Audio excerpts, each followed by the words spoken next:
President Trump spent nearly an hour on the phone on cable TV today covering a lot of topics. Yeah, the president touched on everything from the 2020 Democratic presidential candidates to the ongoing protests in Hong Kong. CBS 2's Jessica Moore is in our newsroom with the latest. Jessica? Chris and Mary, for the first time, we're hearing President Trump take credit for managing the protests in Hong Kong, saying this morning that without him, the territory in Southeast China would be a police state.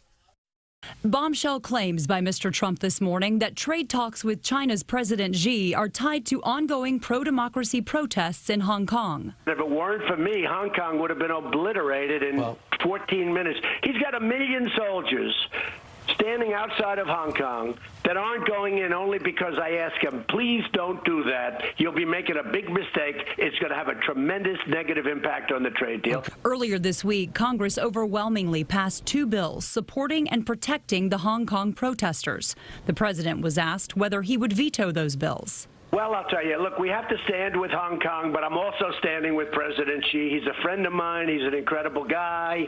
We have to stand, but I'd like to see them work it out. In the 54-minute phone call to Fox and Friends, the president also weighed in on the Democratic presidential nominees. I don't know if Joe can make it mentally. He's off. There's no question about it.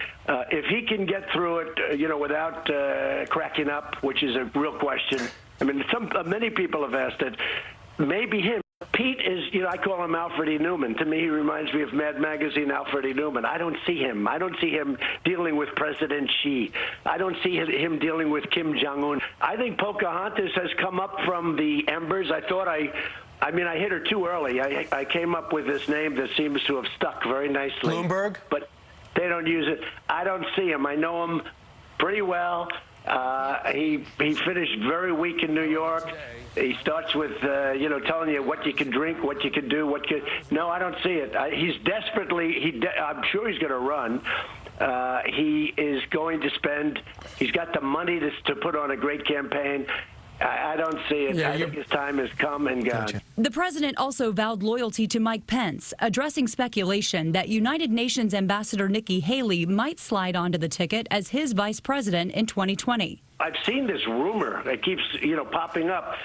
And Nikki would be great, but Mike Pence has done a phenomenal job as vice president. He's our guy. He's my friend. Look, we have a great team. The president did say Haley would be back, but did not say in what capacity. The president also maintained his innocence in the ongoing impeachment inquiry, calling Democratic lawmakers shifty and liars. The impeachment inquiry is expected to be handed off to the House Judiciary Committee as early as next month. Live in the newsroom, Jessica Moore, CBS 2 News.